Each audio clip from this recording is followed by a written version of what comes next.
అనకాపల్లి జిల్లా చోడవరం నియోజకవర్గం Govada sugar factory ఆధునీకరణకు 350 కోట్లు తక్షణ సాయం కింద 35 కోట్లు ఇవ్వాలని సిపిఎం రాష్ట్ర కార్యదర్శి వి శ్రీనివాసరావు డిమాండ్ చేశారు. ఆయన ఫ్యాక్టరీని సందర్శించి చెరకు రైతులతో మాట్లాడారు. రాష్ట్రంలోనే సహకార రంగంలో నడుస్తున్న గోవాడ షుగర్ ఫ్యాక్టరీని రాష్ట్ర ప్రభుత్వం ఆదుకోవడంలో తీవ్ర వైఫల్యం చెందిందని విమర్శించారు. దీని పర్యవసానంగా రైతులు, కార్మికులు తీవ్ర ఇబ్బందులు పాలవుతున్నారని అన్నారు. సహకార రంగంలో ఉండే ఏకైక ఫ్యాక్టరీని కాపాడడం కోసం చర్యలు తీసుకోవాలని డిమాండ్ చేశారు. లేనట్లయితే ఫ్యాక్టరీ ఆధునీకరణ, రైతులు, కార్మికుల బకాయిల కోసం పెద్ద ఎత్తున సిపిఎం పోరాడుతుందని ఆయన హెచ్చరించారు.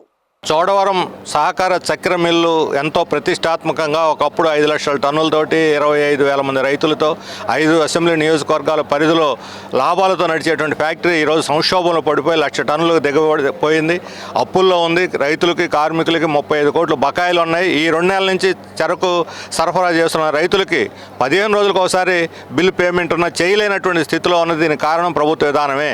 సహకార రంగాన్ని దుంపనాశనం చేసి దీన్ని ఏదో రకంగా మూత పెట్టాలని ప్రయత్నం చేస్తుంది. మాటలు తప్ప వీళ్ళకి ఏమీ ఆచరణలు ఇవ్వటం లేదు. ఈ 35 కోట్లు బకాయిలు చెల్లించి దీన్ని తక్షణం రిపేర్లు చేసుకోవడానికి 28 కోట్లు ఇస్తే ఈ ఫ్యాక్టరీ మరలా తిరిగి చాలా వేగంగా ఉత్పత్తి చేస్తుంది. మధ్యలో బ్రేక్ డౌన్లు రావు, రికవరీ కూడా పెరుగుతుంది. దానివల్ల ఈరోజు చక్కెరకి ప్రపంచ మార్కెట్లో డిమాండ్ ఉంది. మన ఇండియా నుంచి కూడా ఎగుమతి అవుతున్నది. ఈ డిమాండ్కి తగిన విధంగా ఈ ఫ్యాక్టరీ అమ్ముకోగలిగితే లాభాలు వస్తాయి. రైతులకు కూడా వాళ్ళు బోనస్లు ఇవ్వగలుగుతారు.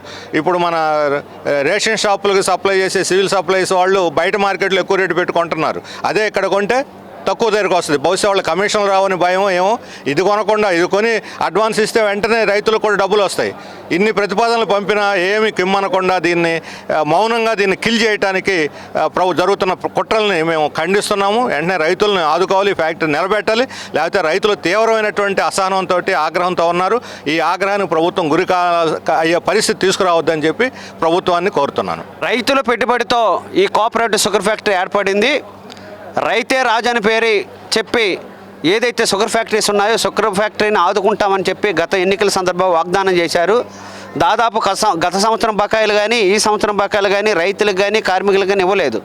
అయినప్పటికీ విశ్వాసంతో రైతులు ఎవరైతే ఉన్నారో వాళ్ళంతా పంటలు పండించి ఇప్పుడు ఇస్తూ ఉన్నారు.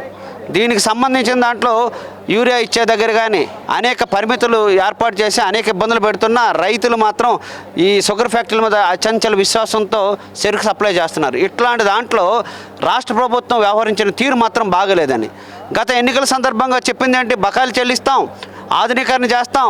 బకాయిలకు సంబంధించిన దానిలో 38 కోట్ల రూపాయలు, ఆధునీకరణకు సంబంధించిన దానిలో 110 కోట్ల రూపాయలు. అట్లాగే ఈ ప్రాంత రైతులకు ఆదుకోవాలనుకుంటే కేంద్ర రాష్ట్ర ప్రభుత్వాలు ఉమ్మడిగా దీన్ని ఆదుకుంటామని చెప్పారు. గత 9 నెలల నుండి మనం చూస్తూ ఉంటే ఈ షుగర్ ఫ్యాక్టరీని అమ్మేసే వ్యవహారం చేస్తున్నారు తప్ప, రైతులు మోసం చేసే వ్యవహారం చేస్తున్నారు తప్ప రైతులకు న్యాయం చేసే పద్ధతిలో వ్యవహరించలేదు. ఇప్పటికైనా కేంద్ర రాష్ట్ర ప్రభుత్వాలు రైతుల పక్షపాత లేదా రైతులకు ఇబ్బంది పెట్టే పరిస్థితి వస్తుందన్నది ఇప్పటికైనా ఆలోచించాలి. ఒకవైపున మనందరూ చెప్తున్నారు రైతులు రాజులు చేస్తాం, లక్షాధిపతులు చేస్తామని. మరి ఇప్పుడు భిక్షాధిపతులు చేసేస్తున్నారు. 2 ఏళ్ళ నుండి ఇబ్బందులు పెడతా ఉన్నారు. కాబట్టి ఒకవైపున గిట్టుబాటు ధర లేదు, ఇంకో వైపున ఏదైతే రైతుకి ఇవ్వాల్సిన బకాయిలు ఇవ్వలేదు. కాబట్టి ఇప్పుడు సమగ్రంగా చర్చించి వెంటనే రాష్ట్ర ప్రభుత్వం జోక్యం చేసుకున్న బకాయిలు కార్మికులకి, రైతులకు ఇవ్వాలని, లేనట్లయితే మాత్రం దీని మీద పెద్ద ఎత్తున ఉద్యమాలు నిర్వహిస్తామని ఈ సందర్భంగా తెలియజేస్తా ఉన్నాం.